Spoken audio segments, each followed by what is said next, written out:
Ok. Ah, non, c'est pas le bon écran. Parce que là, ça va pas du tout, ça. Voilà. Ça, c'est mieux, ça. Et le chat.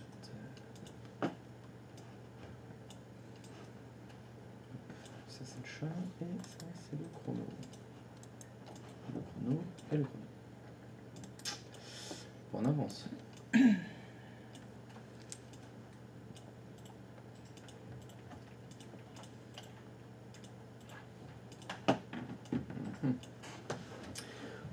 Les écrans comme ça va pas.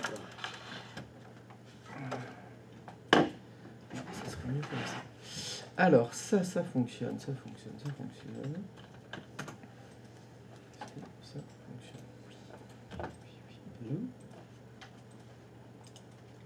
Non, ça ne fonctionne pas. Je suis pas sûr que bon.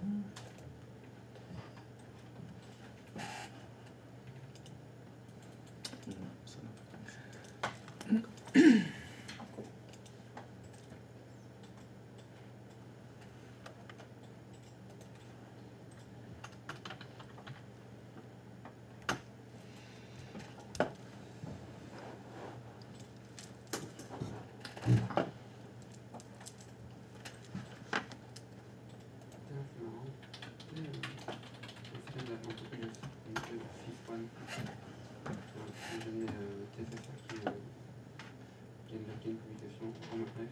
Ah oui, j'ai carrément rien du tout en fait.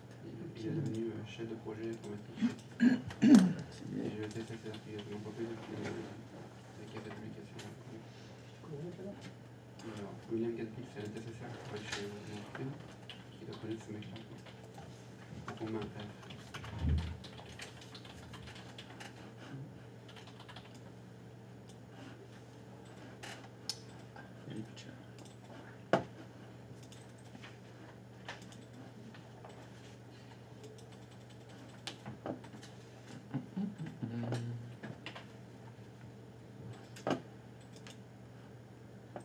Bon, je regarderai ça après.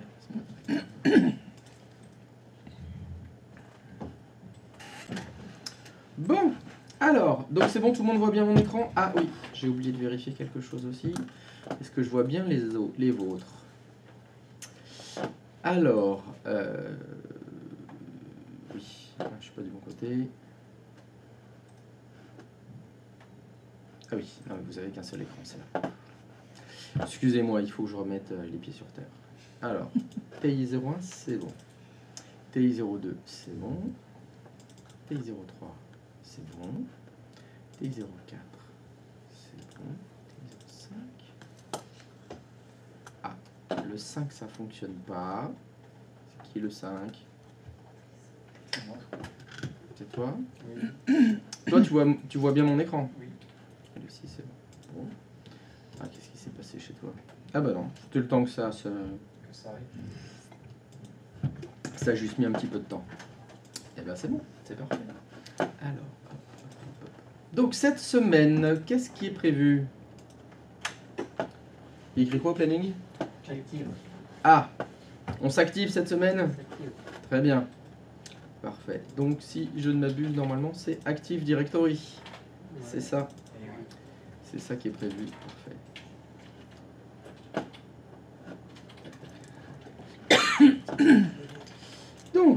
Donc ce sera pas PSG champion, ce sera Active Directory.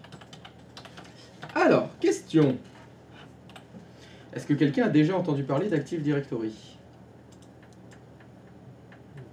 Personne, jamais? Si, j'ai déjà vu le mot écrit, mais après savoir exactement ce que c'est, je sais pas. Ah, de toute façon, vous l'avez déjà vu quand vous avez étudié le planning de ce qui vous attendait pendant cette formation, normalement. Non, mais même dans le langage informatique, c'est quelque chose qui revient souvent. Peut-être si vous avez regardé des offres d'emploi. Ouais. Aussi. Il y avait écrit Active Directory. Alors, qu'est-ce que c'est qu'Active Directory? Vous allez voir, c'est très facile. Si on doit donner une définition extrêmement rapide de ce qu'est Active Directory, c'est un annuaire LDAP. Voilà. Ça va? Ça veut dire quoi, LDAP? Ah, bon déjà, qu'est-ce que ça veut dire annuaire? On va faire les choses dans l'ordre. Alors, selon vous, c'est quoi un annuaire? Ouais, vas-y. Vous, c'est tout le monde. Hein. Un listing. Un listing de données. Oui, c'est pas mal ça. Un ensemble de données. Alors, est-ce que vous en connaissez déjà? Les pages jaunes, par exemple. Voilà, quand j'ai besoin de trouver un commerçant, un fleuriste ou n'importe quoi, j'interroge un annuaire qui s'appelle les pages jaunes. Peut-être qu'au niveau du réseau, on vous a appris un autre annuaire. DNS. Le DNS. C'est un annuaire qui fait quoi? Qui donne des numéros de téléphone? Des adresses IP. Voilà. On lui donne un nom et il nous renvoie une adresse IP. C'est un annuaire. Bon, bah, Active Directory, c'est pareil. Alors, les annuaires, pour reprendre ce que tu as dit, c'est un ensemble d'objets. On va dire que c'est une base de données. C'est ça, Active Directory, c'est un annuaire. Et donc, le LDAP, c'est quoi? Le LDAP, c'est le format de cet annuaire-là. Il y a une réglementation. Il y a une structure dans cet annuaire.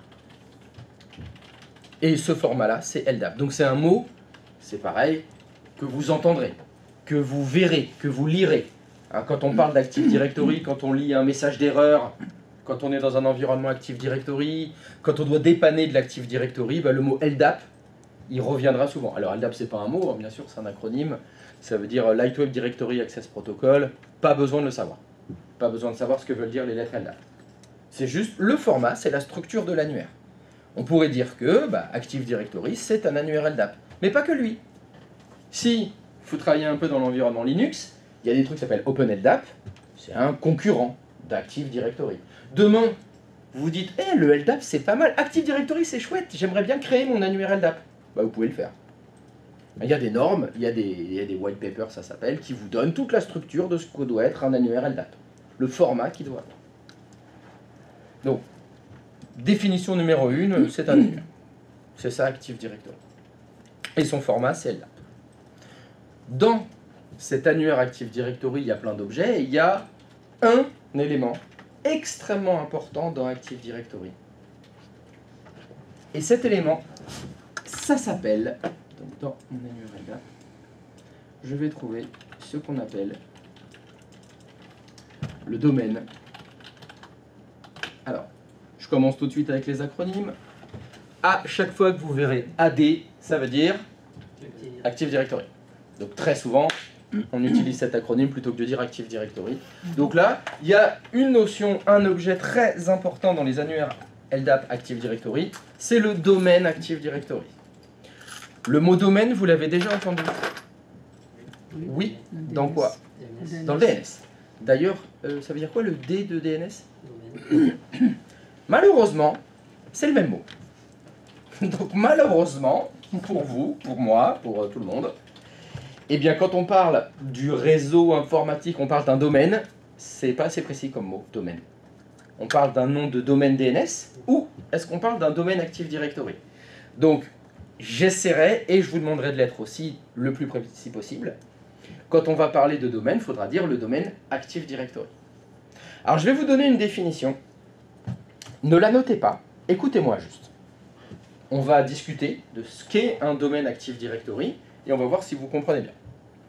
Un domaine Active Directory, c'est quoi? C'est un ensemble d'ordinateurs qui partagent la même sécurité. C'est ça la définition d'un domaine Active Directory, je vous le redis. C'est un ensemble d'ordinateurs qui partagent la même sécurité. C'est un ensemble d'ordinateurs qui partagent la même sécurité. On va détailler un petit peu cette définition. Donc, le domaine Active Directory, c'est quoi? C'est un ensemble... Bon. Ah non, mais d'abord, ensemble. Parce que vous voyez ce que c'est un ensemble. Plusieurs ordinateurs bien identifiés. Dans cette salle, il y a 6 ordinateurs. Je pourrais décider, les 6 ordinateurs qui sont là seront dans mon domaine Active Directory. Ou peut-être que 3, ou peut-être que 2, ou un seul, ou 5. On fait ce qu'on veut. On choisit. Est-ce qu'un ordinateur est dans l'ensemble du domaine Active Directory ou pas? Déjà, c'est un choix. Donc un ensemble, c'est plusieurs. Alors ordinateur, ça va? La définition du mot ordinateur, vous êtes... Pas trop de questions? Alors il y en a une. évidemment, la notion de domaine Active Directory, tout ça, n'existe que dans le monde Microsoft. Mes petits camarades là qui sont en train de faire de l'élevage de manchots, là, les domaines Active Directory, pas trop, non. Non. On parle bien évidemment des ordinateurs Windows, sur lesquels il y a un système d'exploitation Windows d'installer. J'ai la chance d'avoir un téléphone portable sur lequel j'ai Android, pas de domaine Active Directory là-dedans. J'ai une tablette iPad, quelle horreur, pas de domaine Active. Voilà. Quand on parle de l'ensemble d'ordinateurs, on parle des ordinateurs avec lesquels on travaille dans la vraie vie professionnelle. C'est donc des ordinateurs Windows. Oui, je suis de mauvaise foi, c'est vrai. Mais il se trouve que dans énormément d'entreprises, la plupart des ordinateurs utilisés, le système d'exploitation, c'est du Microsoft là-dessus. C'est donc du Windows. Et donc, le domaine, je reviens à ma définition du domaine, c'est un ensemble d'ordinateurs Windows évidemment, qui partagent la même sécurité. Alors là, c'est un petit peu plus fin. Bon, le partage, ça va? Vous êtes généreux, vous partagez des choses, ce qui est à toi est à moi, ce qui est à moi est à toi, le partage, quoi, la communauté, bon, ça va. Là où ça devient vraiment intéressant, c'est le mot sécurité. Donc, je vous redonne la définition. Un domaine Active Directory, c'est quoi? C'est un ensemble d'ordinateurs qui partagent la même sécurité. Sécurité dans le sens, évidemment, informatique. Et donc, il va falloir se poser la question, qu'est-ce que ça veut dire la sécurité informatique? Qu'est-ce que c'est que ce truc-là? Est-ce que vous auriez une définition à me proposer? Les droits Oui, donc on va juste utiliser le mot droit. Les droits, oui, c'est pas mal ça. C'est un aspect, ça, tout à fait, ça colle. Je vais vous donner une définition un peu plus générale. Donc c'est quoi la sécurité au sens informatique du terme? C'est facile, c'est le KKK.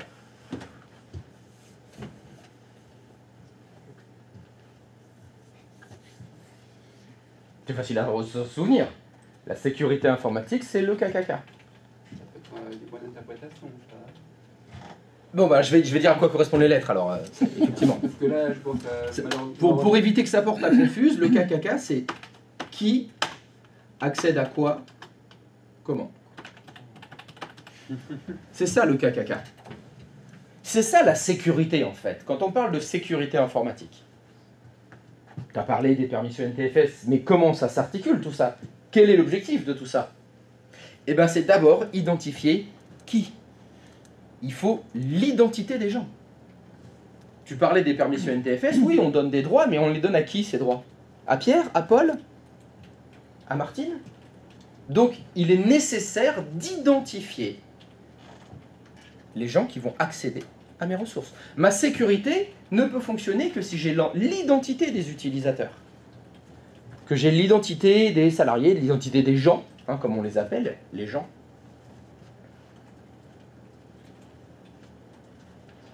Et grâce à Active Directory, donc si ça, je rebondis sur la définition, qui était domaine Active Directory, c'est un ensemble d'ordinateurs qui partagent la même sécurité, mais ça veut dire que sur les ordinateurs qui composent le domaine, on va pouvoir identifier les gens qui les utilisent.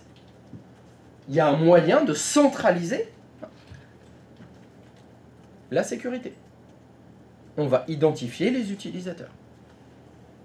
Et donc, on va pouvoir mettre en place de la sécurité. Donc, on va pouvoir identifier les gens.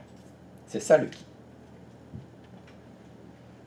Après le quoi, donc qui, c'est l'identité des utilisateurs. Le quoi, c'est ce qu'on appelle les ressources informatiques. Dans votre domaine, dans votre réseau, si Brigitte, utilisatrice lambda de votre entreprise, doit travailler, elle doit peut-être accéder à des logiciels, elle doit peut-être accéder à des imprimantes, elle doit peut-être accéder à des bases de données, elle doit peut-être accéder à des dossiers, elle doit... tout ça. Ça, c'est le quoi. Si on met en place un domaine Active Directory, c'est parce qu'on a des utilisateurs d'un côté et on a des ressources informatiques d'un autre côté. Les gens, ils doivent travailler. Et ils n'allument pas des ordinateurs que pour jouer aux démineurs. Bon, certains peut-être, c'est possible. Mais en général, c'est pas trop ça. Donc, le quoi, c'est ça. C'est toutes les ressources informatiques. Ça porte un nom, ça, l'ensemble des ressources informatiques, hein, ça s'appelle le SI, tout simplement. C'est le système d'information. Le système d'information d'une entreprise, ses bases de données, son logiciel de comptabilité, son logiciel commercial, les images qu'il crée parce que c'est une société qui fait des vidéos, les photos, peu importe. Tout ça, ce sont les datas de l'entreprise, ce sont les données, bah c'est le quoi. Et enfin, il vous reste le comment. Ça veut dire avec quelle autorisation. On va reprendre l'exemple d'un fichier, il y a un fichier Excel, bah peut-être que certains utilisateurs doivent y accéder en lecture uniquement, et d'autres peuvent le modifier. Et d'autres n'ont aucun accès. C'est ça le comment, c'est l'autorisation qu'on va donner. Et c'est ça la sécurité. La sécurité, ce sera définir que Brigitte accède à un fichier Excel en lecture uniquement. Du coup, ça, ouais. Ça passe au-dessus de... Ça remplace les droits NTFS. Non, ça en fait partie. C'est un des exemples. Mais je pourrais dire, Paul a le droit d'accéder à une imprimante et peut imprimer. Aucun rapport avec le NTFS. Mais ça reste la même logique. C'est la sécurité. J'ai une base de données dans laquelle Pierre peut aller lire certaines tables. C'est ça la sécurité. Pour que tout ça fonctionne, il faut identifier les utilisateurs. Il faut identifier les ressources. Et il faut identifier les droits d'accès. À partir du moment où tu as les trois, tu as des droits, des utilisateurs, des ressources, c'est ça, la sécurité. Et ce sera vrai pour tout le reste, en fait. On prend une porte, elle permet d'accéder à une pièce. La pièce, c'est la ressource.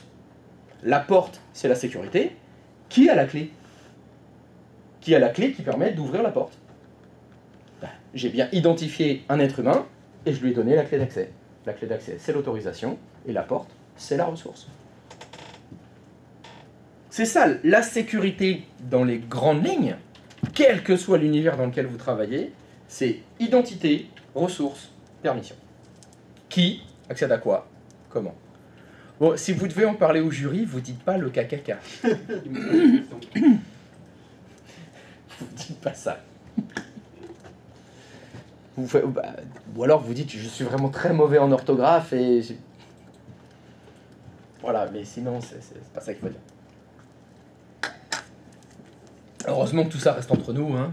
C'est de l'humour, bien sûr. Donc ce sera ça la sécurité. Et bien sûr, Active Directory, ça va servir à mettre ça en place. Alors, ça sert à aider à mettre ça en place. Il y a certaines entreprises qui n'ont pas besoin d'Active Directory. Hein. Je ne sais pas lesquelles, mais c'est possible. Vous pouvez tout à fait faire de l'informatique, vous pouvez tout à fait avoir un système d'information, vous pouvez avoir des bases de données, ce que vous voulez, sans Active Directory. Ce n'est pas obligatoire. Mais c'est tellement pratique qu'il y a énormément d'entreprises qui l'utilisent. Donc c'est pour ça que c'est une brique que vous devez connaître. Parce qu'on le rencontre partout. Évidemment, c'est la taille de l'entreprise qui fait la différence. Si vous allez travailler dans un verger où votre métier c'est élever des pommes, et que vous êtes 4, non, vous n'avez pas Active Directory, parce que votre besoin de sécurité ne nécessite pas que vous ayez Active Directory. Il faut déjà être une quinzaine, voilà, une vingtaine de salariés, pour commencer à avoir besoin de différencier justement qui accède à quoi, comment. J'ai souvenir d'une formation que j'ai faite sur Active Directory où c'était que des développeurs. Ils étaient 15 et ils ont dit « Ah mais chez nous, il n'y a pas de sécurité. Tout le monde a le même compte. » Vous avez un compte, c'était administrateur, tout le monde utilisait le même et on avait confiance. Active Directory, dans ce cas-là, ça sert à rien. Parce que il n'y en a qu'un. Tout le monde, il n'y a pas d'identité personnelle, donc inutile. Bon, c'est des cas extrêmement rares. Hein. La plupart du temps, on a besoin d'identifier les personnes, quand même, pour savoir ce qu'ils font, pour différencier justement les ressources auxquelles ils doivent accéder. Tu voulais poser une question? Tu as répondu en même temps. Ah bah j'ai répondu en même temps, c'est par rapport à la taille d'entreprise en fait. Oui, c'est ça, c'est souvent ça qui va faire que... Il va falloir en fait qu'on ait un besoin. Il va falloir arrêter de dire, bon bah on a... ça se fait beaucoup dans les petites entreprises, on a un NAS. On a un petit NAS qui est partagé pour tout le monde, sans différenciation. Tout le monde peut faire ce qu'il veut dedans, on fait confiance, jusqu'au moment où on est trop nombreux, il y a peut-être des documents un peu plus confidentiels que d'autres, on commence à avoir besoin d'identifier les personnes pour pas qu'ils accèdent aux mêmes ressources. Et c'est là où les NAS vont être, soit ça va être compliqué à mettre en place, soit c'est pas possible. Le NAS le propose pas. Bon, voilà, on va passer à Active Directory dans ce cas-là, faire des vrais serveurs de fichiers, etc. Et du coup, genre les entreprises de designers et tout, parce qu'ils travaillent que sur du Mac, souvent, généralement, quand ils font du Pardon? design. Quoi? Eh ben, ils sont dans la merde. Ils sont dans la merde. Ah, mais ils sont dans la merde. Voilà, c'est pas impossible que dans votre vie professionnelle, vous arriviez dans une entreprise et dites, ah, mais il y a beaucoup de PC et il y a 3 Mac, et personne ne veut s'en occuper de ces Mac. Parce que ça ne s'intègre pas dans les domaines, c'est mal compatible avec le réseau Windows, c'est de la merde. Ça ne fonctionne bien, les Mac, que tout seul. Tu es tout seul, tu es dans ton écosystème fermé, parce que c'est ça Apple, c'est un écosystème fermé, c'est très bien. Ah voilà, ça marche, super. Si tu dois travailler avec d'autres personnes, c'est fini, c'est la mort, c'est le bordel, il faut convertir, c'est horrible. Ouais, c'est en fonction.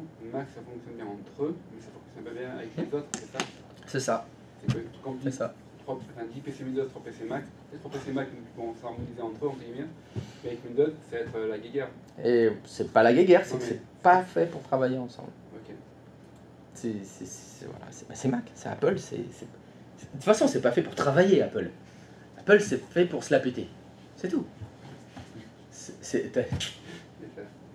T'as vu mon MacBook Air Pro 4 6 700 €. Ouais.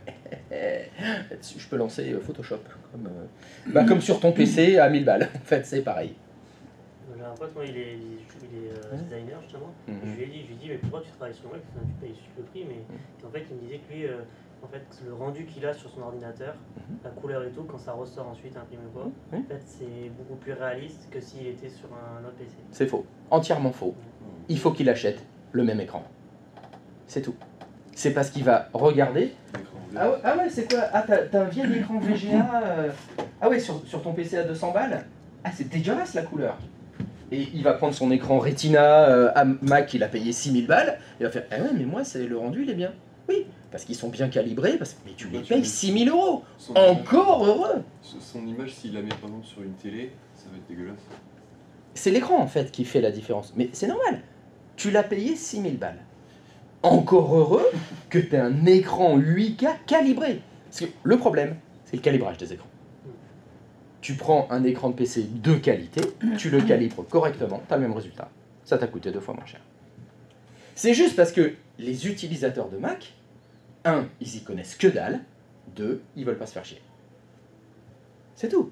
Et tu payes pour le truc clé en main, super bien. Et il a pas tort. Il a pas tort. La qualité, elle est dingue. C'est 2 fois trop cher. Mais elle est dingue pour rien parce que tu peux même pas lancer le jeu dessus. Ah non, mais ça dépend de l'usage. Là, il était designer. Son objectif, lui, c'est de faire de la 3D, etc. Même en 3D, les cartes graphiques elles sont beaucoup moins performantes que. Oui, mais même en rendu 3D, tu prends une carte graphique sur un Windows, c'est 10 fois plus puissant qu'une carte graphique à 6000 balles sur un. Ah, mais bon, il cherche pas à voir plus loin. Il voit que... Il cherche pas à voir plus loin. Non, mais le problème, c'est que ceux qui sont dans l'écosystème Apple, en plus, ils sont prisonniers. Ils sont prisonniers de l'écosystème. Parce que les clés USB, les téléphones, tout ça, ça marche ensemble. Et tu veux le brancher avec le reste du monde, c'est mort. C'est mort, c'est compliqué, ça marche une fois sur deux. Nous, on a eu des soucis dans des réseaux. Et souvent, il faut baisser les niveaux de sécurité pour qu'on puisse communiquer avec les Mac. Parce qu'ils ont leur propre système à eux, et puis le système de compatibilité qu'ils ont avec les PC, c'est un vieux système. Ah oui, non mais c'est... De toute façon, à chaque fois, c'est pareil. Tu vas dans ta boîte, il y a des Macs, personne ne veut s'en occuper. Personne ne veut s'en occuper. Parce que c'est de la merde. C'est de la merde. Mais l'écran est très beau. C'est vrai. L'écran est magnifique. Donc pour faire une petite synthèse de tout ça, si j'ai bien compris, Oui. tu arrives dans une entreprise avec ton PC Mac, c'est quand tu veux, c'est pour bosser tout seul, Oui. pour pas le brancher sur le réseau Windows avec lequel l'équipe est qualité, entre guillemets. Donc, la problématique qui va se passer, c'est que dans ton entreprise, c'est le PDG qui va arriver avec son super MacBook Air Pro qui s'est acheté à 6000, enfin qu'il a fait acheter par la boîte à 6000. Et il va te dire, oui mais moi je veux imprimer quand même. C'est là où ça commence à être compliqué.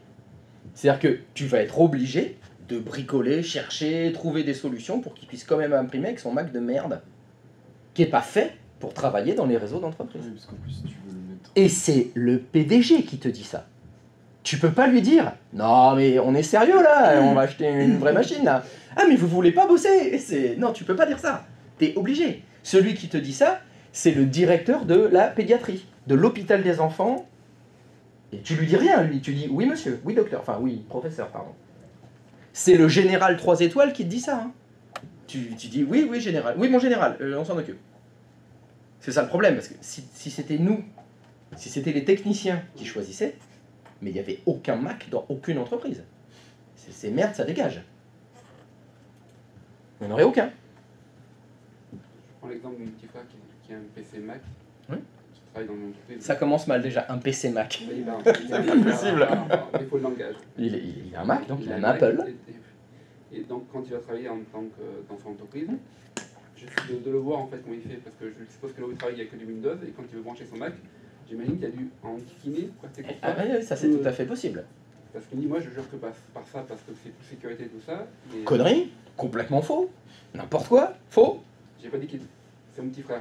Ah ouais, c'est ça, il a c'est des- les jeunes. Il a des carences. je suis d'accord. Ah ouais, c'est ça, c'est les petits frères, c'est souvent. J'avoue, bref, en tout cas, c'est que quand il amène son Mac, Moi, son Mac. ouais, j'ai appris ça, c'est qu'il a enquiquiné en amont. Ah ben oui, forcément. C'est quand il dit que je bosse chez moi, mais je bosse aussi. Maintenant aussi, ça dépend du métier. Ouais. Ça dépend du métier. Si son métier, c'est, je sais pas, c'est expert comptable, et son boulot, c'est de se connecter à une interface web dans laquelle il doit faire les calculs, etc. C'est pas un logiciel métier, si tu veux, Ouais. qui est installé.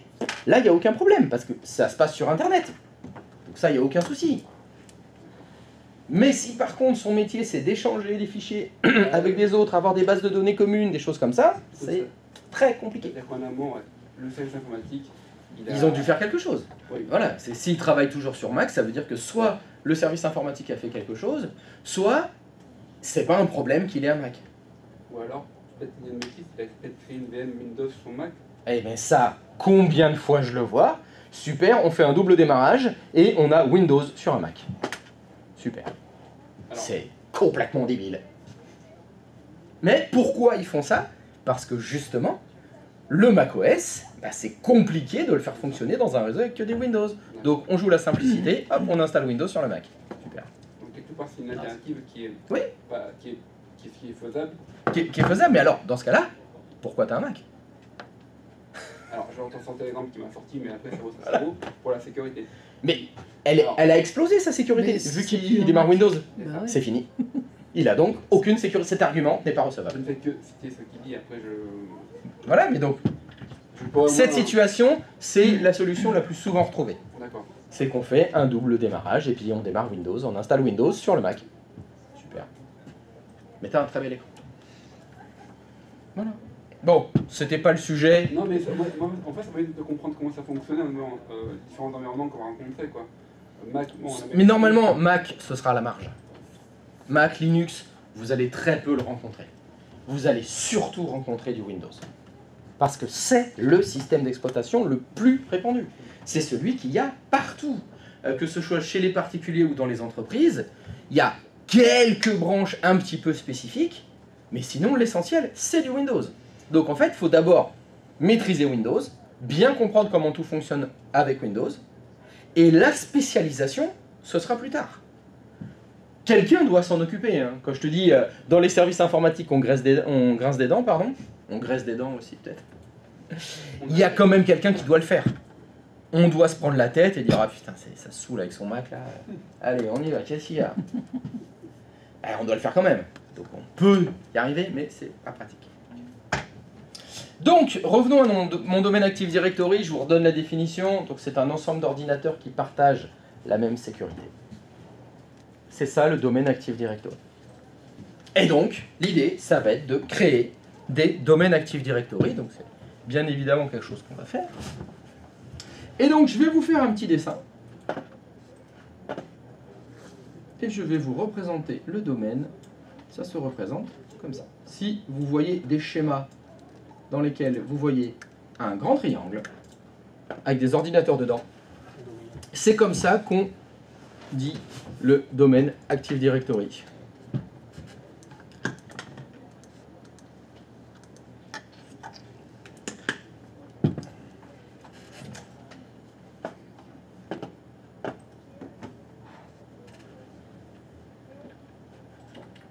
Donc, qu'est-ce qu'on va en faire de notre petit triangle? À savoir vous allez monter un domaine Active Directory, il est obligatoire d'avoir un serveur. Déjà, c'est obligé. Si vous avez que des postes Windows 10, Windows 11 ou etc., eh ben, pas d'Active Directory. Bonjour Muriel. Et donc, ce serveur-là, ce sera quoi? Alors, vous avez déjà monté des serveurs? Quel système d'exploitation vous avez mis? Quelle version du serveur? 2022. Des serveurs 2022. Sur ces serveurs 2022, vous avez ajouté des rôles? Lequel? DHCP, DNS. DHCP, DNS, très bien. Eh bien, si un de ce serveur doit devenir un serveur sur lequel vous voulez Active Directory, il faut ajouter un rôle. La méthode sera la même. Vous avez déjà ajouté le DNS, vous avez déjà ajouté le DHCP, il faudra ajouter un rôle. Et lorsque vous allez faire ça, votre serveur va changer de fonction. Lorsque vous allez le installer Active Directory, vous allez en faire ce qu'on appelle un contrôleur de domaine. Donc ça, c'est un mot que vous devez absolument connaître. Le mot contrôleur de domaine. Le contrôleur de domaine, c'est quoi? C'est un serveur sur lequel on a installé Active Directory. Et comme d'habitude, on utilise des acronymes. On appelle ça le contrôleur. C'est le DC comme Domain Controller. Étonnamment, on utilise le terme anglais pour le... Comment? Pour le nommer.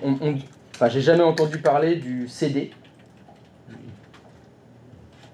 CDD.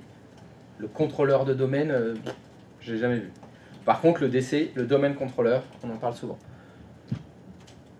Donc, si vous avez besoin d'un domaine Active Directory, si vous travaillez dans un domaine Active Directory, si votre entreprise a un domaine Active Directory, c'est obligatoire que quelque part dans le réseau, il y ait un serveur qui soit un contrôleur de domaine.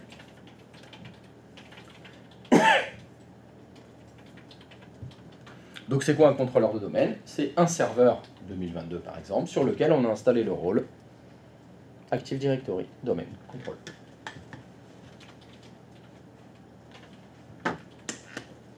Et donc, à partir du moment où vous avez votre contrôleur de domaine, avec le contrôleur de domaine, c'est automatique, vous avez ce qu'on appelle la base Active Directory. Alors, qu'est-ce que c'est que ça que la base Active Directory? Donc, la base AD.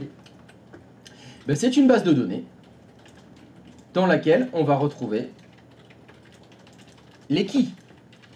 Vous vous souvenez, je vous ai dit que la sécurité, c'était qui accède à quoi, comment, et que le key, c'était l'identification des utilisateurs, où se trouvent les comptes utilisateurs de mon domaine. Ben, il se trouve dans la base Active Directory qui elle-même se trouve sur le contrôleur de domaine. Donc ce qui va se passer, c'est que dans ma base Active Directory, je vais trouver les comptes utilisateurs de mon domaine.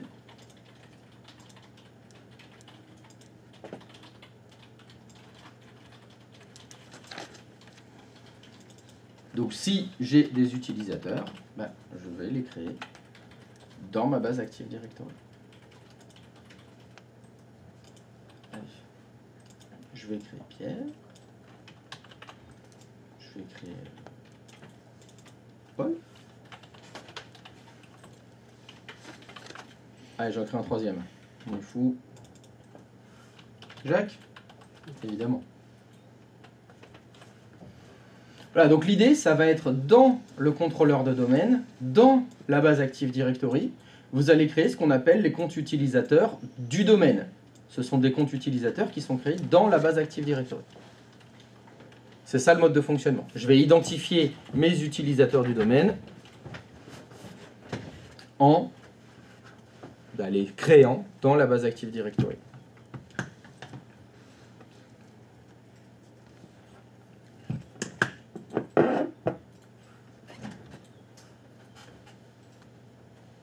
Vous voyez l'idée?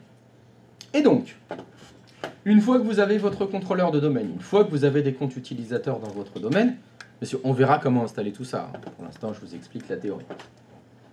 Je vous ai dit que la définition du domaine, c'était quoi? C'était un ensemble d'ordinateurs qui partageaient la même sécurité. Ça veut dire que dans votre domaine Active Directory, vous avez le contrôleur de domaine, bon ça c'est un minimum, mais en plus vous avez des ordinateurs. Et quand on parle des ordinateurs, bah, c'est des postes de travail. Vous avez des Windows 10, des Windows 11, des Windows 12.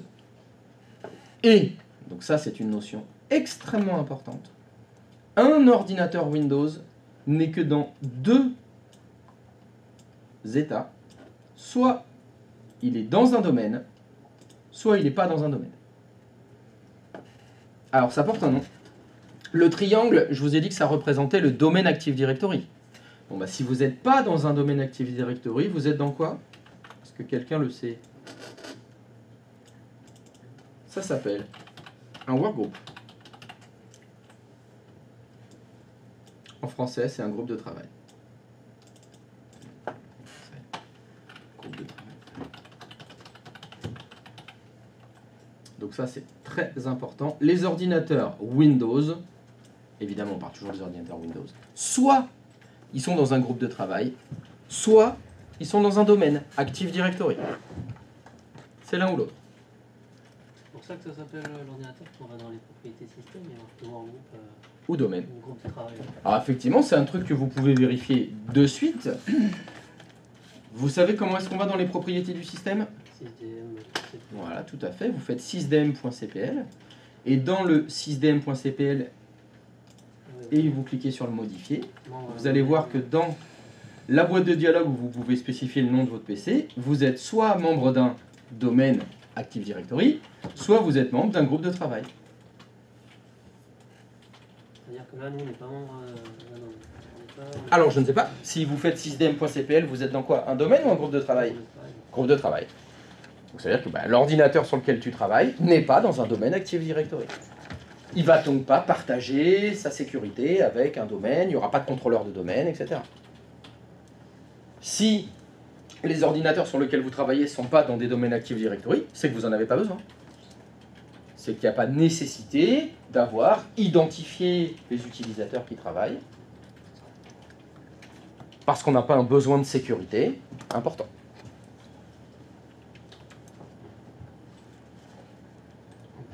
Pour que la phrase soit plus claire, les ordinateurs Windows sont soit dans un workgroup, soit dans un domaine Active Directory. Tout à fait. Comme tu le vois là dans le stream. Et si tu veux vraiment être très précis, regarde la boîte de dialogue, elle s'appelle, enfin la partie s'appelle membre d'un. Voilà. Donc un ordinateur Windows est soit membre d'un domaine Active Directory, soit membre d'un groupe de travail.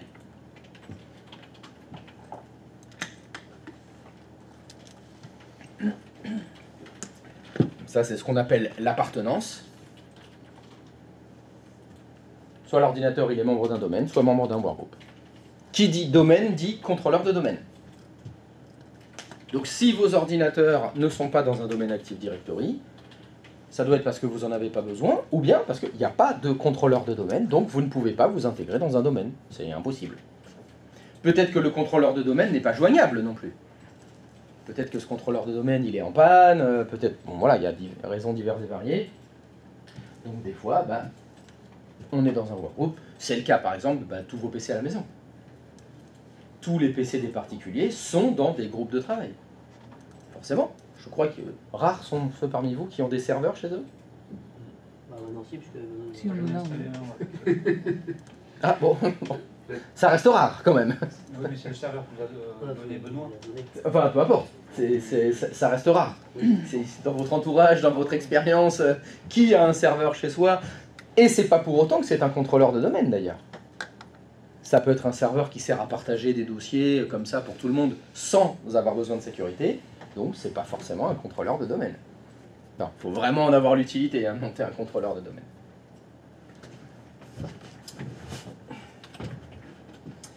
Et donc je vous ai dit que l'idée, ce sera maintenant, on va mettre des ordinateurs dans le domaine Active Directory. Ça va être ça. Ça va être ça qu'on va faire. Et une fois qu'on a nos ordinateurs dans le domaine Active Directory, eh bien je vous ai dit qu'on avait créé les comptes utilisateurs et qu'ils étaient créés dans la base Active Directory sur le contrôleur de domaine. Donc l'intérêt de ce système-là, ce sera de dire, ben voilà, les comptes utilisateurs sont créés dans la base Active Directory, donc je peux les utiliser sur les postes de travail. Alors avant d'aller plus loin, est-ce que vous savez ce que c'est que la SAM? C'est quoi? C'est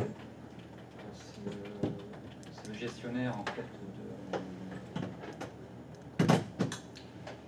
Le gestionnaire des utilisateurs.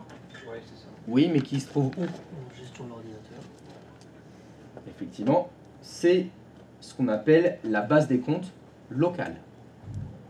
C'est-à-dire que sur toutes les machines Windows, vous avez une base des comptes locale. Vous avez donc la base des comptes utilisateurs locale qui se trouve sur chacun de vos PC Windows.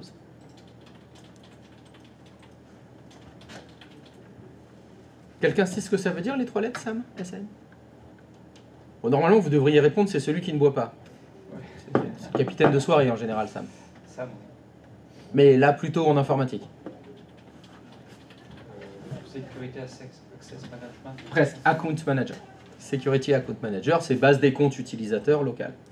Eh bien, dans un cas où vous êtes en groupe de travail, les comptes utilisateurs, c'est pas dans Active Directory qu'ils sont, c'est dans la SAM.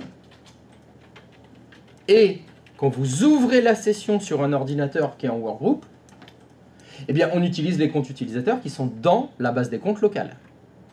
Ça, c'est le fonctionnement que vous avez depuis que vous avez commencé la formation, et que vous avez chez vous ou sur les PC que vous avez devant vous. À partir du moment où on va être dans Active Directory, quand vous allez ouvrir la session, on ne va plus utiliser la SAM. Alors attention, c'est très important ce que je vais vous dire. La SAM, elle n'a pas disparu. La base des comptes utilisateurs, elle est toujours sur chaque poste. Chaque poste a toujours sa base des comptes utilisateurs, même s'il est dans un domaine. Mais, quand on est dans un domaine, les comptes utilisateurs avec lesquels on ouvre la session, c'est ceux qui sont sur le contrôleur de domaine. Donc, qu'est-ce qui va se passer? Imaginons que je suis sur ce PC-là, là, je vais prendre le premier, hop, celui de gauche. Vous voulez ouvrir la session. Eh bien, quand vous ouvrez la session, vous allez utiliser un compte utilisateur du domaine. Ça veut dire que votre poste de travail, il va interroger le contrôleur de domaine. Lorsque vous allez mettre un login et un mot de passe, eh bien, ce couple login-mot de passe va être envoyé au contrôleur de domaine. Le contrôleur de domaine, il va vérifier dans la SAM, est-ce que ce compte utilisateur qu'on me demande, il existe. Il va vérifier si le mot de passe que vous avez tapé, c'est le bon mot de passe. Et si c'est bon, vous arriverez à ouvrir la session sur le poste. Alors, c'est quoi l'intérêt de ce système? L'intérêt, c'est que les comptes utilisateurs ne sont créés qu'une seule fois. Ils sont créés que dans la base des comptes utilisateurs du contrôleur de domaine. Ils sont créés dans la base Active Directory une seule fois. Entrée. Ah, j'en ai un de plus. Monsieur, Guten Tag. bonjour. Haben Sie Fragen? Haben Sie Fragen? Ja? Da, ja, Sehr gut. ja. Ja, ja. J'ai besoin d'une signature. Alors, reconnaissance de dette. Hop là. C'est de moi. Maintenant, là, ça pouvait pas attendre la pause. Ah, oui, ça peut pas trop Putain, attendre ça la pause. peut pas attendre la pause. Alors, qu'est-ce Peux-tu que me c'est que faire une ça? signature sous Christophe? Oh là là là là, qu'est-ce que c'est que ce truc? Reconnaissance de dette? Ah ouais. 12 000 €. Non, Putain, 120 000. chier, là. 120 000. Ah oui, 120 000, merde, j'ai Il y a mal un vu la zéro. virgule. Ouais. Putain, mais tu fais une extension de la maison? Bien toi, là lire les petits caractères, Tu veux que n'oubliez je te donne jamais. mon numéro de compte après ou bien, 1 200 000.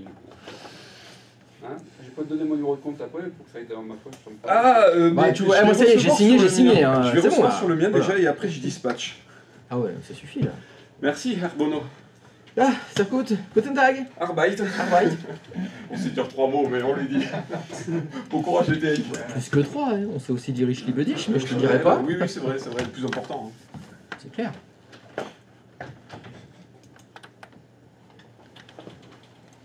Donc, je disais, voilà, quand on est en workgroup, tac, tac, tac, et bien les comptes, il faut les créer dans chacune des SAM. On va prendre un exemple tout simple. J'ai un ordinateur, mais j'en ai un deuxième. Bien évidemment, ce deuxième ordinateur a aussi une SAM. Imaginons que l'utilisateur Pierre a besoin d'ouvrir la session sur le deuxième ordinateur. Avec le même compte et le même mot de passe, bien sûr. Qu'est-ce qu'il faut faire? Il faut recréer le compte de Pierre dans la SAM du deuxième ordinateur. avec le même login et le même mot de passe. Mais si Pierre veut se loguer sur un troisième ordinateur, eh ben, il faut le recréer une troisième fois, une quatrième fois, une cinquième fois, etc. Là où ça devient très cocasse, c'est si Pierre veut changer de mot de passe. Il faut aller sur tous les ordinateurs pour changer le mot de passe de Pierre. Alors que, quand on est dans un domaine Active Directory, si je prends exactement le même cas de figure, c'est-à-dire Pierre veut ouvrir la session sur le deuxième ordinateur, il n'y a pas besoin de recréer le compte de Pierre, vu que Pierre est déjà créé dans la base Active Directory. Si Pierre veut se loguer sur le troisième ordinateur, pas besoin de recréer le compte de Pierre, il existe déjà dans la base Active Directory. Donc, il est créé qu'une seule fois. Toujours le même exemple, Pierre veut changer de mot de passe, bah Pierre il change son mot de passe dans la base Active Directory, il le change qu'une fois. C'est ça l'intérêt. On retrouve vraiment une notion très importante grâce à Active Directory, c'est la centralisation. Tout est à un seul endroit. La sécurité est gérée sur un seul poste, le contrôleur de domaine. C'est comme ça que ça se passe. Est-ce que vous avez des questions? Oui. Oui.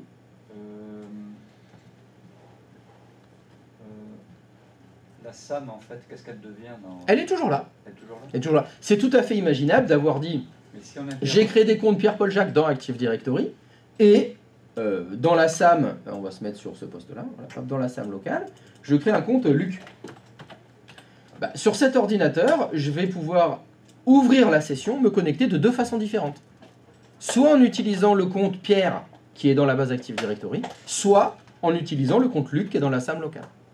Donc elle n'est pas désactivée la SAM, elle est toujours opérationnelle. Hein. C'est d'ailleurs très utile. Imaginons que le contrôleur de domaine est en panne. Que le contrôleur de domaine n'est pas joignable.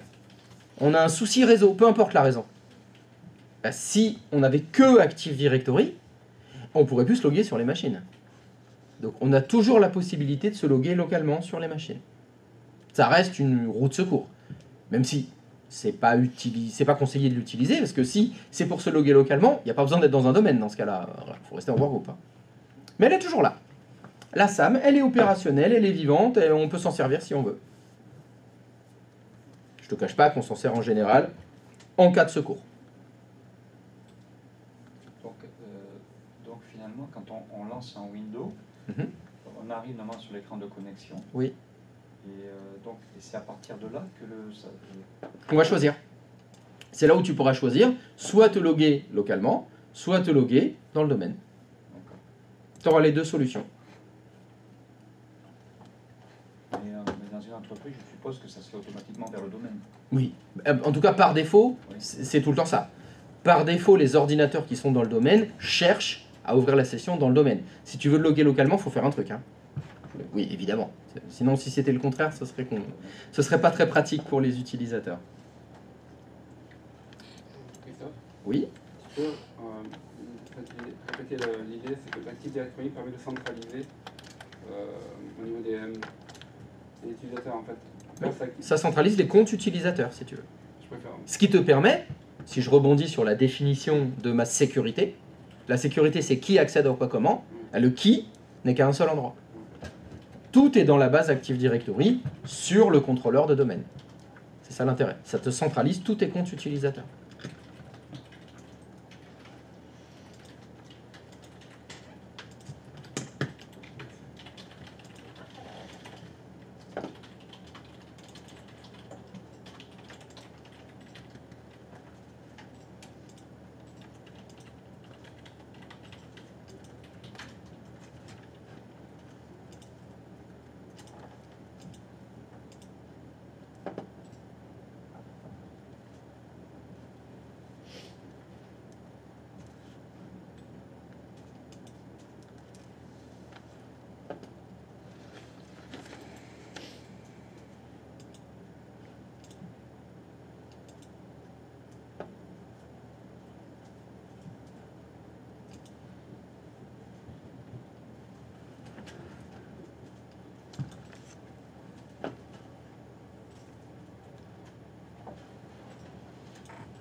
D'autres questions?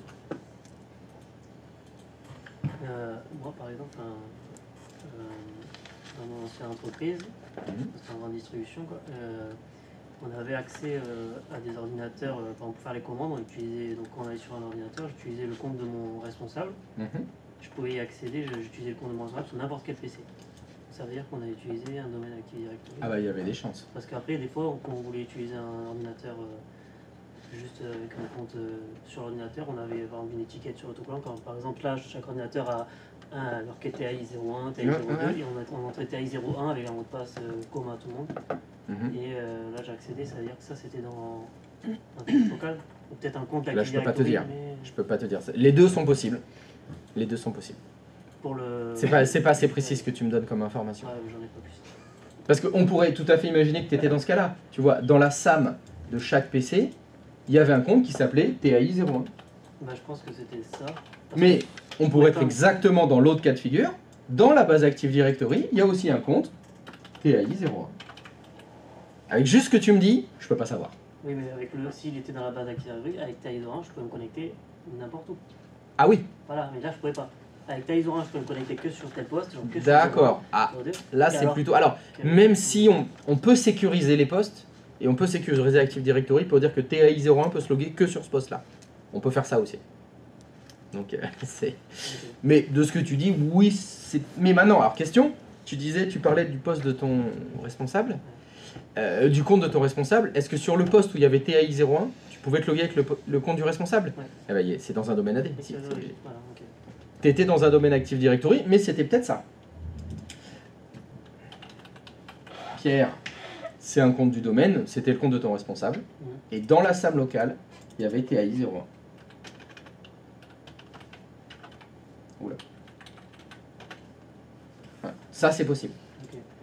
Et donc, les deux logins fonctionnent. Celui du domaine, il fonctionne, et le local, il fonctionne aussi. Ça dépendait des cas de figure, des besoins. C'est toujours pareil. C'est quoi le cahier des charges? Pourquoi est-ce que ça a été mis en place? Il devait y avoir certainement une raison. Est-ce que c'est le côté pratique? Est-ce que c'est le côté... je sais pas.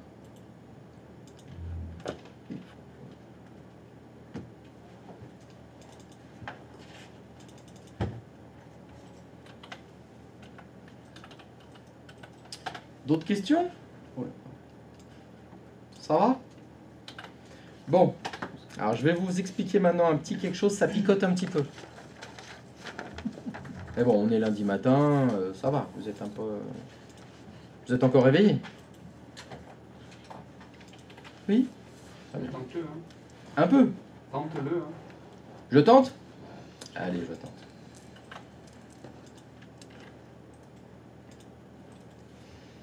Lorsque vous ouvrez la session, je vous ai dit que ce que vous allez voir, ce à quoi vous allez accéder, pardon, c'est les comptes utilisateurs du domaine. Donc j'ai fait une petite flèche là, je vous ai dit que...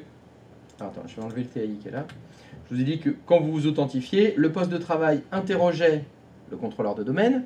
Le contrôleur de domaine allait vérifier dans la base Active Directory et vérifier si le compte utilisateur existait et si le mot de passe était correct. Lorsqu'il fait ça, ça utilise un processus qui porte un joli nom.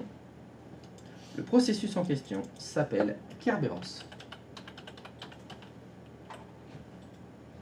Donc en fait, la mécanique qui est utilisée pour ouvrir la session, c'est une technologie qui est connue, hein, qui existe dans le monde de l'informatique, qui s'appelle Kerberos.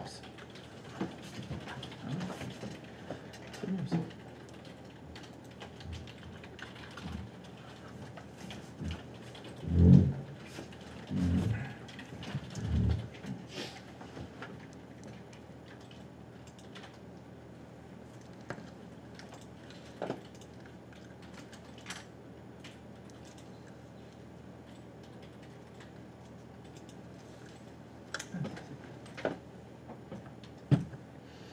D'accord? Donc, c'est encore quelque chose comme le LDAP. Le LDAP, c'est le format de l'annuaire. Et Kerberos, c'est le système qui est utilisé, c'est la technologie qui est utilisée pour ouvrir la session. Je vous en parle parce que quand on fait du dépannage de Windows avec Active Directory, eh bien parfois, vous avez des messages d'erreur. Et vous avez un message d'erreur Kerberos qui peut apparaître quand il y a une erreur à l'ouverture de session. Donc, je vous le mets dans le cours pour que vous sachiez que ce mot existe. Et Kerberos, c'est le protocole, le processus, la technique utilisée pour l'ouverture de session. Pour cette fameuse interrogation du contrôleur de domaine dans Windows.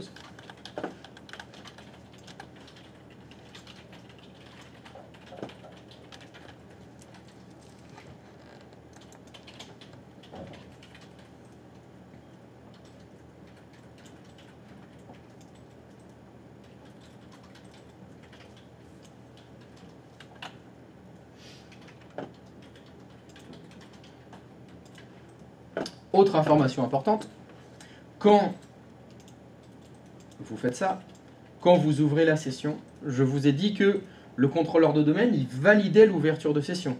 Que le contrôleur de domaine, il allait vérifier que vous êtes bien le bon utilisateur et que vous avez mis le bon mot de passe. Il fait ça.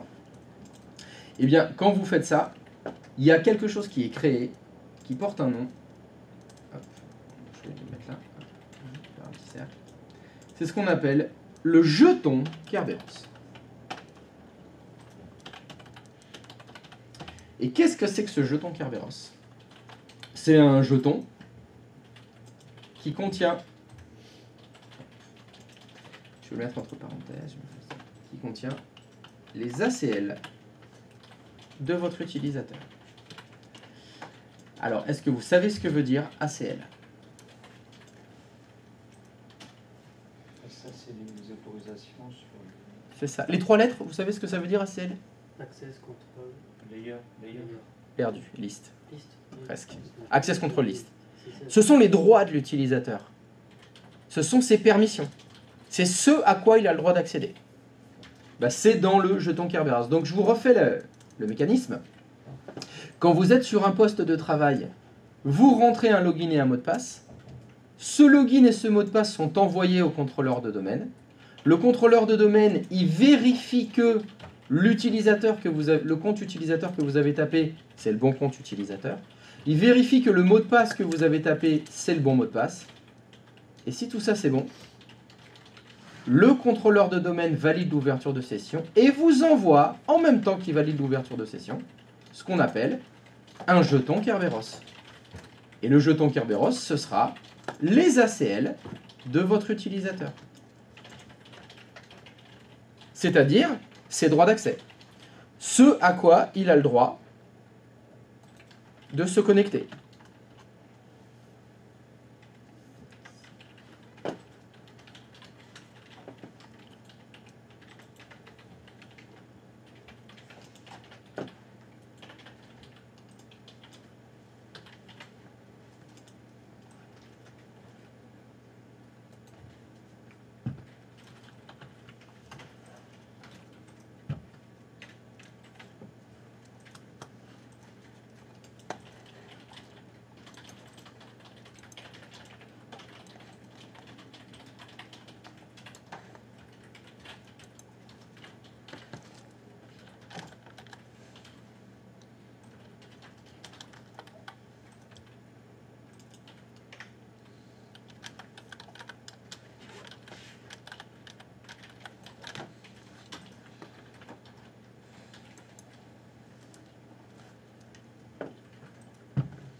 Donc dans ce jeton Kerberos, ben vous avez le fameux KKK. Vous avez qui accède à quoi, comment. Le jeton Kerberos, c'est pour l'utilisateur Pierre, qui lui donnera les droits d'accès à un dossier, un fichier, en lecture, en modification, en tout ce qu'on veut.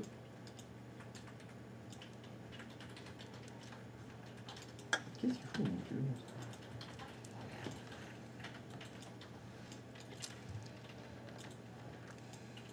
Tac, tac.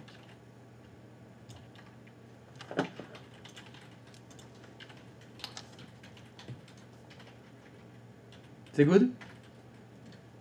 Attention, il y a un problème avec les jetons Kerberos. Ils sont valables 10 heures. Qu'est-ce que ça veut dire? Je vous refais l'ouverture de session. Vous êtes sur un poste de travail, vous ouvrez la session. Votre poste de travail contacte le contrôleur de domaine. Demande au contrôleur de domaine, est-ce que c'est le bon login, le bon mot de passe? Si c'est oui, votre contrôleur de domaine vous envoie le jeton Kerberos. Avec ce jeton, vous pouvez vous connecter à n'importe quel dossier partagé, n'importe quelle imprimante. Vous avez les droits, vous n'avez pas les droits. Le problème, c'est si vous modifiez les droits. On vous a demandé, ou quelqu'un vous a dit, j'ai changé les permissions de Pierre. Avant Pierre, il ne pouvait pas accéder à ce dossier. Maintenant Pierre, il peut accéder à ce dossier. Le problème, c'est que Pierre, son jeton Kerberos, il l'a récupéré à quelle heure? En général, c'est quand on ouvre la session. Pierre, il arrive au travail le matin, il est 9h. Il ouvre sa session. Il récupère son jeton Kerberos avec toutes ses autorisations. Il demande à avoir plus de droits sur un dossier. L'administrateur lui donne plus de droits sur un dossier. Sauf que son jeton Kerberos, il n'a pas les nouveaux droits. Il a les droits de Pierre à 9h quand il a ouvert la session. Ça, c'est un cas typique dans les domaines Active Directory. Pierre va vous appeler et dire « Mais je comprends pas, l'administrateur, il a dit qu'il m'avait donné les droits sur le dossier. Oui, il a fait ça il y a 5 minutes, il me l'a dit. Mais j'ai toujours pas accès au dossier. » Bon, bah là, Pierre, il râle. Ouais, c'est quoi l'informatique? Ça marche jamais, il faut 2 heures pour le faire, machin et tout. Non, c'est tout à fait normal, parce que le jeton Kerberos de Pierre, c'est celui de ce matin, avant qu'on lui change ses autorisations. Donc là, il y a deux solutions. Soit vous dites à Pierre, je vous invite à patienter pendant encore 9 heures, et vous aurez les droits dans 9 heures, parce que le jeton, dès qu'il expire, il en demande à nouveau, il aura les nouvelles autorisations. Le plus simple, c'est de se déconnecter, de se reconnecter. Même pas besoin de redémarrer le poste. Alors, il faut bien faire attention à bien faire se déconnecter. Oui, pas juste verrouiller, par exemple. Un verrouillage de session, ça ne suffit pas. Donc ça, c'est un grand classique pour les utilisateurs qui ont eu des modifications de leurs ACL. Leur sécurité a été modifiée. D'ailleurs, dans les deux sens. Hein. Ça peut être, on lui a donné plus de droits ou moins de droits. Hein. Ça marche pareil. Vous avez réussi à modifier la sécurité. Elle n'est pas mise en place tout de suite. C'est normal. C'est à cause de ce jeton Kerberos. Donc la seule chose à faire, c'est tout simplement déconnexion, reconnexion. C'est le plus simple. S'il ne sait pas le faire, vous lui dites redémarrer votre machine. Ça va déconnecter aussi. Hein. Évidemment, on va arriver bien sûr au même résultat. Ou patienter. Je connais des entreprises qui travaillent comme ça. Quand un utilisateur demande une modification d'autorisation, on lui répond « Oui, on le fait, ce sera opérationnel demain. » Voilà. On ne prend pas la tête, on dit « Oui, vous l'aurez, mais demain. » Après, charge à vous d'inventer une belle histoire. « Oh là là, mais c'est parce qu'il faut qu'on recharge la machine en charbon, le temps que ça chauffe. » Évidemment, ce n'est pas toujours le cas. Des fois, il y a des besoins urgents de modification d'autorisation. Retenez ceci, à cause du jeton Kerberos, il faudra bien évidemment faire une déco reco. Sinon, il faut patienter. L'autre solution, on patiente. Ça va le jeton Kerberos ? C'est quelque chose qui reviendra certainement souvent dans la conversation, dans tous les exercices qu'on va faire. C'est-à-dire, mais je comprends pas, ça fonctionne pas. Il faudra toujours penser, ah oui, nous, on va être pressés quand on va faire nos tests. Je ne vais pas vous demander d'attendre à chaque fois. On va simuler plein de choses. Vous allez modifier les permissions. Si vous ne faites pas déco-reco, l'utilisateur, il n'accédera toujours pas au dossier. Donc ça fait partie de la routine que vous devrez faire régulièrement. On touche aux ACL, on touche aux permissions, on touche aux droits. Réflexe, déconnexion, reconnexion. On peut changer le temps. Le temps, tu veux dire, il pleut aujourd'hui, j'aimerais bien qu'il fasse soleil plutôt? Enfin, si on pouvait. Alors là... Quoique, à mon avis, ce serait le merdier, parce qu'on ne veut certainement pas tous le même temps. Non, mais au lieu de 10 heures, on peut mettre 5 heures. On peut... Oui, tout à fait. On peut modifier cette valeur. Bon, habituellement, elle n'est pas changée. Sauf cas d'urgence, ouais, c'est comme le bail habituel du DHCP, on laisse les valeurs par défaut, mais c'est modifiable. Ouais, oui. Et du coup, si on lui met que 2 heures, et qu'il est sur l'ordinateur, au bout de 2 heures, Ah non, ça se renouvelle tout seul, comme le DHCP. Il y a un renouvellement automatique du jeton pas de souci, ça va pas lui demander remettez votre mot de passe, ou ça se fait tout seul, c'est bon. Il n'y a rien à faire une fois qu'il a. C'est d'ailleurs le cas, c'est des choses qui arrivent quand vous avez, ça peut être le cas dans un hôpital par exemple, vous avez un poste en libre service pour les infirmières. La session est ouverte tout le temps. Elle ne se ferme jamais. Parce que, bah, bien sûr, les infirmières, c'est 7-7, 24-24. Il n'y a pas de moment où on fait « Ah, désolé, non, il n'y a plus d'infirmières à l'hôpital. » Non, non ah, mais il est 17h, hein. On débranche les malades. Non, enfin, je crois que ça se fait pas trop. Et donc, évidemment, ce poste, la session ne se ferme jamais. C'est un cas typique. On n'a jamais fermé la session. On a modifié les ACL. Bah, sur ce poste-là qui doit jamais se fermer, il faut juste attendre. Et peut-être dans ce cas-là, on va modifier la durée de vie du jeton pour que ça se renouvelle plus vite sur le poste des infirmières. Ça peut être un cas d'école. C'est green? Des questions? Pas de questions? Ça va? Ça va pour un lundi, c'était ça qui piquait un peu. Le jeton Kerberos, en plus c'est classe Kerberos, je trouve. C'est le cerbère de la porte. Le cerbère, vous voyez ce que c'est? Oui, c'est un chien. C'est un chien. C'est un genre du toutou. Un chien qui va... Ça dépend des légendes. Mais ce qui compte, c'est qu'il ait 3 têtes. Et qui garde la porte des enfers. Oui, et il empêche qui de rentrer? Les amérantes, c'est comme ça. Harry Potter, pour la période. Mais je crois pas que c'était le cerbère de la porte, celui-là. C'était touffu. C'était touffu, ouais. C'est touffu, hein. C'est touffu, il est gentil. Non, touffu, c'est le chien d'Agritte, ça, non? Alors, il me semble que c'est touffu le chien qui gardait la Oui, trappe. c'est le chien d'Agrid. Effectivement. C'est son chien. Ouais. Ah ouais, ça va être touffu, ok. Je croyais que c'était un autre chien. Il a peut-être plusieurs chiens aussi. Il y en a plusieurs. Non, ça empêche les morts de sortir des enfers. Le cerbère, il t'empêchera pas de rentrer dans les enfers. Il t'empêche de sortir. Vous savez, en général, le mec des enfers, allez-y, venez, la porte est grande ouverte. Pour sortir... Ah, c'est pour ressortir des enfers, c'est pas prévu comme ça. C'est sens unique normalement. Voilà, donc mon jeton Kerberos, attention, s'il y a des modifications d'ACL, ça risque de poser des problèmes. Alors vous vous rendez compte que quand on a un domaine Active Directory, eh bien c'est très important d'avoir un contrôleur de domaine. Et donc si jamais, oh malheur, grand malheur, ce serveur tombe en panne, bah plus d'ouverture de session. Si le serveur est inaccessible, plus d'ouverture de session. Donc, je vous ai dit qu'il en fallait au moins un, mais c'est très fortement recommandé d'en avoir 2. L'objectif étant bien évidemment de créer de la redondance, de faire en sorte que si vous avez un contrôleur de domaine qui tombe en panne, ben c'est pas grave, parce que vous en avez un deuxième. À partir du moment où vous avez 2 contrôleurs de domaine, vous avez 2 bases Active Directory. Mais ne vous inquiétez pas, vous n'avez rien à faire.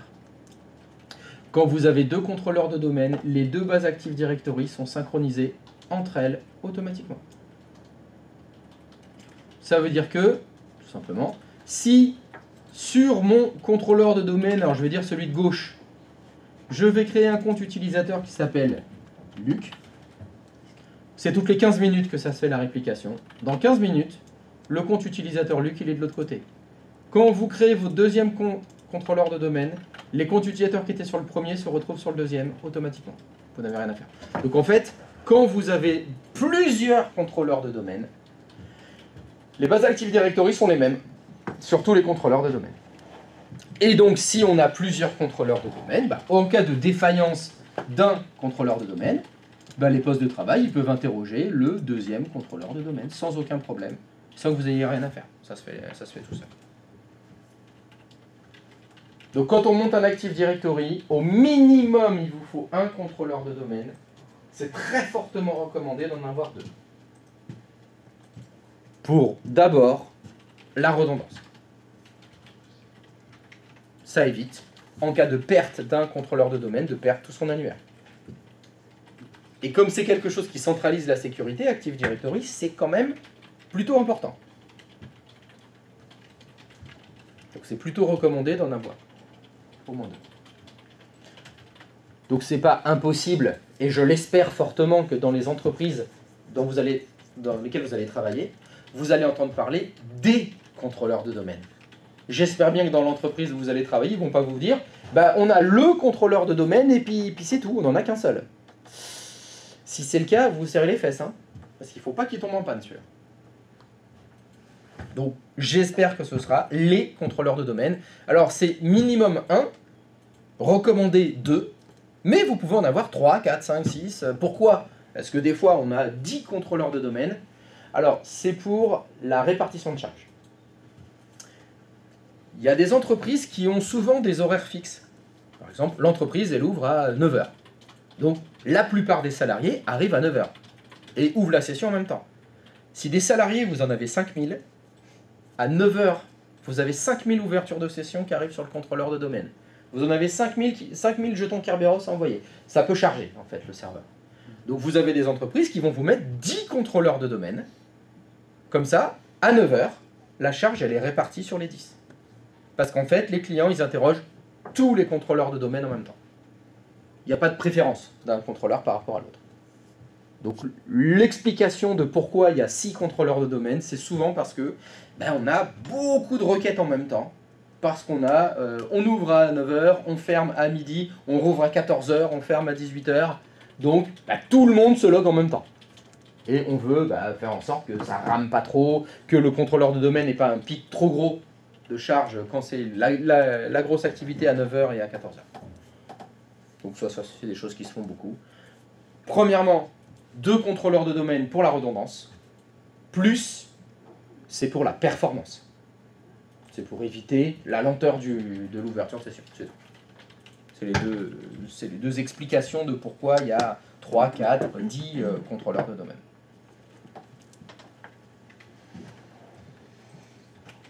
Oui. Ces contrôleurs, je suppose qu'il faut les installer sur 2 machines différentes.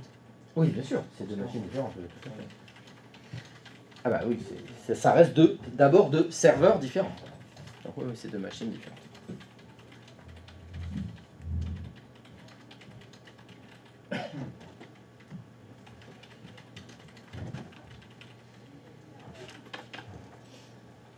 Yes. Et donc, remarque extrêmement importante, quand vous allez créer vos domaines Active Directory, sachez que vos domaines Active Directory ont un nom. Il faut les nommer. Et ce domaine porte un nom du genre ça. Donc là, j'ai décidé de l'appeler domxy.lan. Est-ce que cette façon d'écrire un nom, blablabla, point blablabla, ça vous rappelle quelque chose? DNS. Le DNS. Effectivement. Un DNS, Pardon? forcément un DNS associé au... Eh oui. Active Directory ne peut pas fonctionner. J'insiste très lourdement sur ne peut pas. Il est obligatoire d'avoir un serveur DNS dans un réseau si vous voulez utiliser Active Directory. Les contrôleurs de domaine sont dépendants des serveurs DNS. C'est pour ça que quand on a des domaines Active Directory, sur le bras gauche, il y a un tatouage sur lequel il y a écrit sans DNS, point de salut. Si votre serveur DNS est en panne, Active Directory est en panne. Si vous n'avez pas de serveur DNS, impossible d'installer Active Directory. Du coup, il faudra sûrement un DNS de secours si jamais... Ah bah, c'est la même chose. Alors, évidemment, dans mon réseau, il faut un serveur DNS. Il se trouve que, très souvent, les contrôleurs de domaine sont aussi les serveurs DNS. Et, comme je viens de vous le dire, si le serveur DNS est en panne, il n'y a pas d'Active Directory, il est donc très fortement recommandé d'en avoir 2. Au cas où le premier tombe en panne, c'est pas grave, le deuxième tombe en panne. Et il se trouve que très souvent, quand on a un deuxième contrôleur de domaine, c'est aussi un deuxième serveur DNS. Alors, petite remarque, alors je vous dis que souvent... Oui. Est-ce qu'il faut installer un rôle DNS en plus? Ah bah bien sûr. D'accord. Ah bah oui, le rôle DNS, c'est DNS. Alors attention, je suis en train, c'est ce que je voulais dire, je suis en train de parler ici de serveur Windows. J'ai un serveur 2022, il est contrôleur de domaine et serveur DNS. Il a donc 2 rôles. Il a le rôle serveur DNS et le rôle Active Directory Domain Services. Il a les 2. Mais vous pourriez tout à fait avoir des DNS Linux. C'est pas du tout incompatible. mon contrôleur de domaine, c'est bien sûr un serveur 2022, et bien mon serveur DNS, c'est une machine Linux. Ça pose aucun problème. C'est tout à fait compatible, bien sûr, parce que le DNS, c'est pas Microsoft qui l'a inventé. Hein. Ça existait bien avant que Microsoft existe. Donc vous pouvez avoir des serveurs DNS qui ne sont pas des contrôleurs de domaine. C'est tout à fait possible. De toute façon, sur les serveurs, généralement, il n'y a pas de limite de rôle. On peut être DHCP, DNS... Oui. Active Directory, 2IS, tout ce qu'on veut. La seule limitation, ce sera la charge. Plus tu rajoutes de rôles... Alors, il y a 2 limitations, en fait. Il y en a une, c'est la charge. À force de trop en faire, peut-être que le serveur il va être à la gueule et il va ramer. La deuxième, c'est ne pas mettre tous ses œufs dans le même panier. Parce que si ton serveur il est DNS, DHCP, Active Directory, 2IS, base de données, tout ce que tu veux, il tombe en panne, tu perds tout. Bon, c'est plutôt déconseillé de le faire. Alors bien sûr, avoir 12 serveurs, c'est 12 licences. C'est 12 machines. Ça a un coût.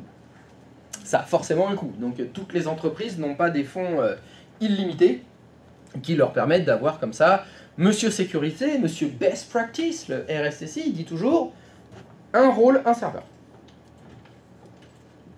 Comme ça, tout est bien séparé, tout est bien indépendant les uns des autres, on est autonome, on n'a pas besoin comme ça de... Si je dois redémarrer un serveur qui est le serveur DNS, il n'y a que le service DNS qui est touché. Donc il dit un rôle, un serveur, il dit aussi un serveur de secours, un rôle de secours. Mais les gens qui s'occupent de la sécurité, ils ne payent rien. L'argent ne rentre pas en ligne de compte. Donc après, il y a ce qu'on appelle le DAF, qui lui vient derrière et qui fait « Non, mais là, ça va pas être possible, monsieur. Non, non, non, on va pas... » Oui, 12 serveurs minimum. Ah ouais, bah non. Non, des fois, il y a quand même la vraie vie qui vient frapper à la porte et dire « Bonjour, non, on va peut-être pas faire le best practice. » Oui, vous êtes gentil, mais non, on paye quand même, nous, donc faut rationaliser les choses des fois. C'est pour ça que bien souvent, quand on regarde les infrastructures, on n'est pas best practice. Parce que c'est assez rare les infras qui ont un budget illimité. Non, limite, on a tout doublé. Non, on a tout triplé, nous. Voilà, comme ça, on est sûr. Faut arrêter les conneries.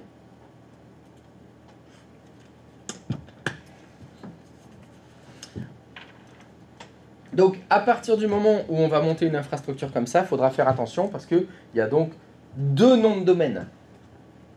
Vous avez le domaine Active Directory, qui dans mon exemple va s'appeler domxy.lan, c'est le nom du domaine Active Directory. Le domaine Active Directory, ça va être l'ensemble d'ordinateurs qui partagent la même sécurité, c'est-à-dire le contrôleur de domaine ou les contrôleurs de domaine, plus tous les postes de travail qu'on a intégrés dans le domaine, domaine Active Directory. Mais j'ai besoin du DNS aussi, ça veut dire que dans les services DNS, on va aussi avoir un nom de domaine DNS, qui va porter exactement le même nom. Donc c'est là où c'est un petit peu compliqué, c'est dommage qu'ils aient choisi le même mot, mais vous allez avoir le domaine Active Directory d'un côté, qui s'occupe de la sécurité, qui s'occupe des utilisateurs, des logins, des mots de passe, et vous allez avoir le domaine DNS d'un autre côté, qui porte le même nom, qui va s'appeler domxy.lan, qui lui sert... À quoi ça sert un DNS? Je vous écoute. DNS, c'est pour avoir l'adresse IP, ça porte un nom, ça, ce mécanisme. Adresse IP, non, on donne un nom, il renvoie une adresse IP, non, ça s'appelle la résolution de nom. C'est ce que fait un DNS. Un DNS, ça fait de la résolution de nom. Donc d'un côté, on a un truc, effectivement, on lui donne un nom, il nous renvoie une IP. D'un autre côté, on a un truc qui contient plein de comptes utilisateurs, des ACL, etc. Dans les deux cas, ça s'appelle un domaine. Ils auront le même nom tous les deux. Exactement, tout à fait. Tout à fait. Au niveau DNS, on va trouver une zone qui s'appelle domxy.lan et au niveau Active Directory, on va trouver un domaine qui s'appelle domxy.lan. Tu as tout à fait raison. Non seulement c'est le même mot, parce que dans les deux cas on parle d'un domaine, mais en plus ces deux domaines ils portent le même nom. Ça porte à confuse, hein. Ça porte vraiment à confuse. C'est une des vraiment grosses difficultés quand on commence à mettre les pieds dans Active Directory, c'est qu'on va trouver 2 fois le même mot. On trouve 2 fois domaine, et 2 fois ça s'appelle domxy.lan, ça porte à confuse. En plus, si mon contrôleur de domaine c'est aussi le serveur DNS, les outils, il y a l'outil qui sert à gérer le domaine Active Directory, et l'outil qui sert à gérer le DNS, ils sont sur la même machine. c'est la même machine qui a les deux rôles. Enfin, c'est encore plus compliqué. Donc c'est là où, souvent, on se prend les pieds dans le tapis au début, on confond. Je comprends pas, je cherche les comptes utilisateurs, et vous êtes dans la console DNS. Dans la console DNS, il n'y a pas de compte utilisateur. Il y a juste les enregistrements d'hôtes, adresse IP et nom de machine. Il faudra aller dans la console Active Directory pour trouver les comptes utilisateurs. Au début, c'est vraiment quelque chose de complexe. Quand on commence à toucher Active Directory, se retrouver dans les différents outils auxquels on est confronté. Mais vous inquiétez pas, ça vient. Vous allez en faire. Des questions? Ça va? De prime abord, ça a l'air accessible? C'est bon, je vous ai complètement perdu. Non, vous voulez pas me parler? Bon, c'est pas grave, alors. Donc, on regarde. Non, je voudrais que vous répondiez, mais ouais, putain, on a trop envie, quand est-ce qu'on y est? Ouais, allez, on installe tout. Pour un lundi, t'es chaud quoi. Pour un lundi, c'est chaud? Ouais, peut-être pas tout de suite, bon, on verra demain alors. C'est après-midi, Ah, mais du réel, ce matin, là, on installe ça ce matin, là, la théorie, c'est fini, là, ça y est. Donc après la pause, on en bouffe quoi. Ah bah oui, ah bah après la bouffe, c'est parti, après la bouffe. Ah, Après la bouffe, c'est la pause. oui. Non, c'est la... Oui, après la pause, c'est parti. Oui. Voilà, on a eu beaucoup d'explications. Je pense que dans ma théorie, dans la pratique, moi je vais souvent mélanger, comme tu dis. Oui, mais c'est pas grave. C'est normal, Au ouais. début, c'est normal. On va Ouais. mélanger, mais je reviendrai vous mettre des petits taquets pour remettre les choses dans le bon sens. Avec un savoir laser en mousse. Un sabre laser en mousse? Ah, ça, le sabre laser en mousse, je savais pas que ça existait. Écoute, hein, quand t'as Moi, j'en ai un, j'ai un sabre laser, mais il est pas en mousse. Hein. À 3000 balles, je le tape pas. Est-ce que dans le DNS, en fait, il faudra donner comment on faisait l'hôte du Alors, directory? Il n'y aura pas besoin parce que je vais vous montrer une méthode d'installation qui fait tout seul. En fait, tu n'auras juste rien à faire dans le DNS, à part peut-être vérifier, on ira jeter un petit coup d'œil quand même pour voir ce qui s'est passé. Mais en fonctionnement normal, quand tout est bien installé, il n'y a rien à faire dans le DNS, ça se fait tout seul. Bon, bah on installe tout ça après, on installe tout après la pause. Ça vous va? C'est-à-dire que là, ce qu'on a, parce que j'ai des choses sur Hyper-V, on enlève tout? Ah bah oui, il faut tout... Ah bah sauf si tu tenais beaucoup, c'était... Non, c'était la T'avais question. Non. T'es peut-être en train de monter un projet et tout, mais voilà, attends, si je te montre mon hyperviseur à moi, hop, voilà. Donc on va partir de ça. Regarde mon hyperviseur. Voilà, pour l'instant j'ai besoin de... Bah oui, vous virez toutes les VM que vous avez faites. D'ailleurs, une D'accord. question au niveau d'Hyper-V. Quand la machine, on crée une machine virtuelle, Oui. qu'on éteint l'ordinateur, qu'on Oui. éteint notre tour, la machine virtuelle, elle fonctionne toujours. Alors, non, elle est en pause. Elle se met en état, ça s'appelle enregistrement. Ça veut dire que, je sais pas, t'as une VM sur laquelle c'était un serveur DHCP. Ton serveur 2022, il est démarré, le DHCP il tourne. Si t'éteins ton hôte, la VM elle se met en pause. Une espèce d'hibernation, si tu veux. Quand tu redémarres ton hôte, l'hyperviseur sort la VM de la pause. Ce qui est important de voir, c'est que la machine virtuelle n'a pas redémarré, elle. Elle s'est juste mise en pause. Elle s'est figée dans l'état dans lequel elle était et elle reprend là où elle en était. Si, je sais pas, tu avais lancé un compteur imaginaire dans ta VM qui comptait jusqu'à 1000, il en était à 300. Au moment où tu arrêtes ton hôte, il est à 300. Tu redémarres ton hôte 8 heures après, 301, 302, 303. Il les éteint pas, les VM. Elles restent dans l'état dans lequel elles étaient, elles sont en pause. Ça veut dire que tu n'as pas besoin d'arrêter tes VM si tu arrêtes ton hôte. Et du coup, pour comprendre le truc, en fait, une VM, par exemple, si j'en mets une sur mon serveur chez moi, je fais une VM, et que je la branche, je la connecte au vSwitch externe, donc à ma box. D'accord. En gros, concrètement, elle est connectée directement à ma box, elle passe plus, c'est comme si elle était directement connectée à ma box sans, en n'étant plus dans l'ordinateur. C'est exact. C'est ça, c'est exactement ça. Du coup, c'est pour ça que Si par exemple ta box c'est un serveur DHCP et que ta VM tu la mets en client DHCP, elle récupère une adresse IP de ta box. Tu peux aller sur internet par c'est exemple. comme si virtuellement elle était déjà branchée. C'est comme si réellement elle était branchée à ta box en direct. Tout en étant dissocié de l'autre. C'est ça qu'on disait. Tout en disant? Tout en étant dissocié de l'autre sur laquelle. Tout à fait, même si c'est un peu incohérent parce qu'elle est quand même dans l'autre, Oui, c'est ça, mais elle sort de l'autre quand même. Ça, C'est comme si tu avais une carte réseau en plus en fait, c'est ça qui se passe. Parce que genre, justement, on parlait justement par exemple de mettre, pour accéder, moi, créer mon serveur dans un serveur de fichiers, je créais pour avoir des données, mettre mes données dedans et tout, juste comme ça, et je voulais que ce soit sécurisé, je vais mettre un VPN. En fait, je mets un VPN dans ma machine. Laquelle machine? Ta machine virtuelle ou ton autre? Ma machine virtuelle, et quand je veux y accéder depuis l'extérieur, je vais directement dans ma machine virtuelle, sans passer par l'autre, alors que concrètement, elle est dedans. Tout à fait. C'est ça qui est bizarre. En fait. C'est ça qui est. Là, c'est la virtualisation. C'est Inception, là. On en parlait avec Bruno et tout, mais en fait, comment ça, elle passe pas par la machine d'autre, elle est dedans? En fait, si. On peut pas dire qu'elle passe pas, parce qu'elle utilise la mémoire vive de ton hôte, elle utilise le disque dur de ton hôte, elle utilise le processeur de ton hôte. Mais c'est le principe de la virtualisation. Il faut imaginer que, si je te fais un petit schéma, regarde, si je te fais un petit dessin, je vais descendre là, voilà. T'as ça. Donc ça, c'est ton hôte. Et toi, tu dis que dedans... Hop. Ah mais j'ai pas réduit le bon, d'accord. Le boulet. Pardon. Et toi, tu dis, hop, j'ai réduit mes VM. Et tu mets ta VM à l'intérieur de ton hôte. Mais en fait, c'est pas tout à fait comme ça que ça se passe. Ce qui va se passer, c'est qu'à partir du moment où tu as fait ton vSwitch externe, là, eh bien, ton hôte et tes VM, elles sont en parallèle, en fait.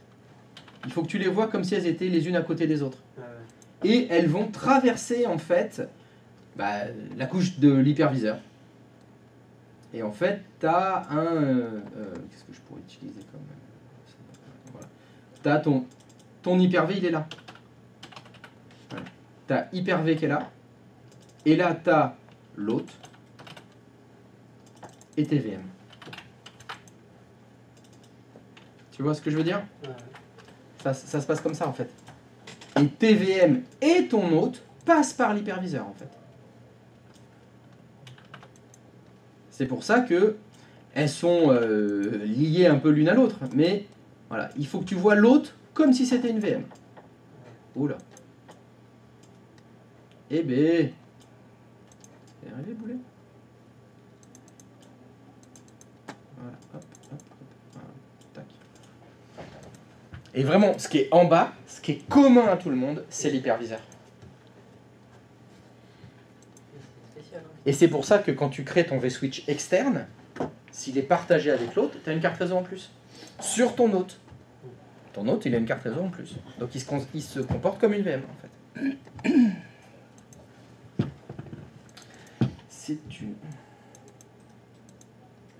C'est une duplication? Non, c'est pas une duplication. Non, non, non, c'est un partage de ressources.